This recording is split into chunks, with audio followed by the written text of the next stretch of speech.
అందరికీ నమస్కారం. నేను మీ లక్ష్మి.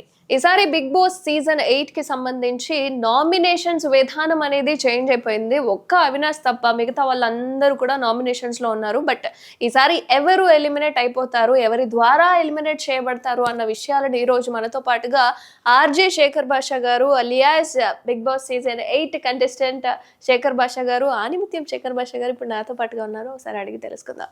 నమస్కారం సార్.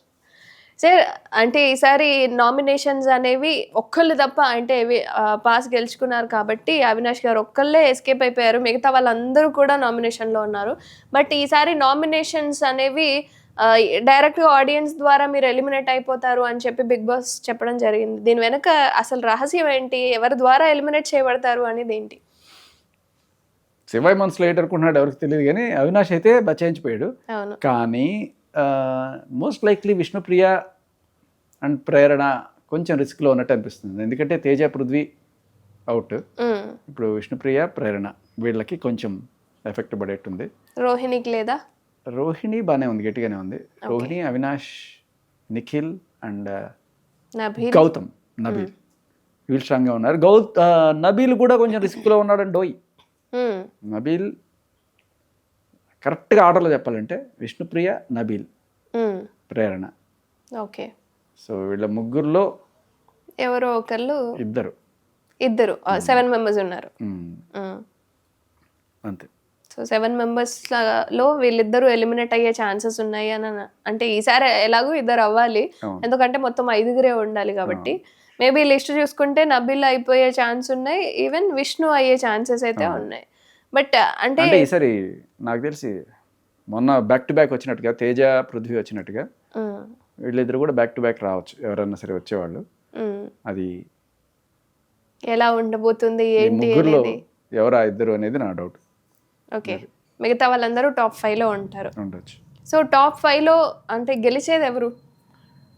మోస్ట్లీ గౌతమ్ లేకపోతే నిఖిల్, వీళ్ళిద్దరి మధ్యలోనే ఉంటుంది. అంతే. ఈసారి అసలు బిగ్ బాస్ 8 మీకు ఎలా అనిపించింది? అంటే అంతకుముందు సీజన్స్ లానే అనిపించిందా? ఏదైనా డిఫరెన్స్ ఉందా? అంటే మీ కంటెస్టెంట్స్ మళ్ళీ మధ్యలోకి రావడం, వైల్డ్ కార్డ్ ఇవ్వడం కాకుండా మొత్తానికి డిఫరెన్స్ ఏంటి అసలు రెండింటి కల్పిస్తే? అంటే లాస్ట్ ఇయర్ కన్నా ఈసారి చాలా బాగుంది అన్నట్టుగానే నేను విన్నాను. ఎందుకంటే నిన్న తేజ వచ్చిన తర్వాత తేజతో కూడా మాట్లాడాను నేను. లాస్ట్ దానికన్నా ఈసారి చాలా గట్టిగా ఉందన్న, బాగా ఎంజాయ్ చేశాను నేను, చాలా బాగుంది, ఈసారి అదిరిపోయింది బిగ్ బాస్ అన్నాడు. మధ్యలో ఒక చిన్న కర్వ్, బట్ తర్వాత మళ్ళీ గట్టికి లేసింది వైల్డ్ కార్డ్స్ వచ్చిన తర్వాత. సో నేనున్న 2 వారాలు ఏదో నేను ఎంటర్టైన్ చేశాను, నా ప్రయత్నం నేను చేశాను.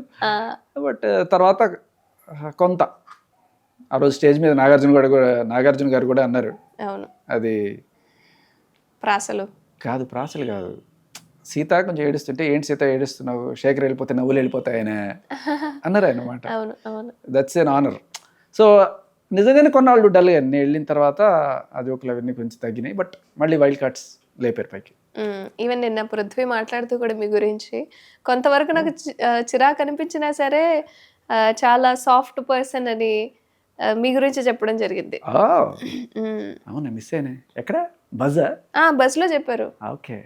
బస్లో కాదు, బయటకు వచ్చిన తర్వాత ఇంటర్వ్యూ నార్మల్గా బయట తీసుకుంటారు కదా, అందులో చెప్పాడు. ఒక్కొక్కరి గురించి ఒకళ్ళ అడుగుతున్నప్పుడు శేఖర్ భాషా గారు అంటే చిన్న చిన్న జోక్స్ వేయడం వలన కొంచెం నాకు ఇరిటేషన్ అనిపించినా కూడా చాలా సాఫ్ట్ పర్సన్, లాయల్గా ఉంటారు, హానెస్ట్గా ఉంటారు అని చెప్పారు మీ గురించి. ఓకే. బేసికలీ ఆయన కొంచెం అర్థం కాదు జోకులు, అది కూడా ఉంది, లాంగ్వేజ్ ప్రాబ్లం ఉంది కొంచెం. Angry bird. అండ్ అంటే ఈసారి సీజన్ 8కి సంబంధించి మళ్ళీ మీరు వెళ్ళే ఛాన్సెస్ ఉన్నాయి. ఇప్పుడు మళ్ళీ ఎండ్లో విన్నర్ చెప్పే ముందు thanks for the complement Prithvi, and sorry for irritating you. And 13th, 14th, 15th mostly blocked dates. So అప్పుడు బిగ్ బాస్కి వెళ్ళడం ఉంటుంది. మిగతా అంతా మీరు వెండి తెరపై చూడండి.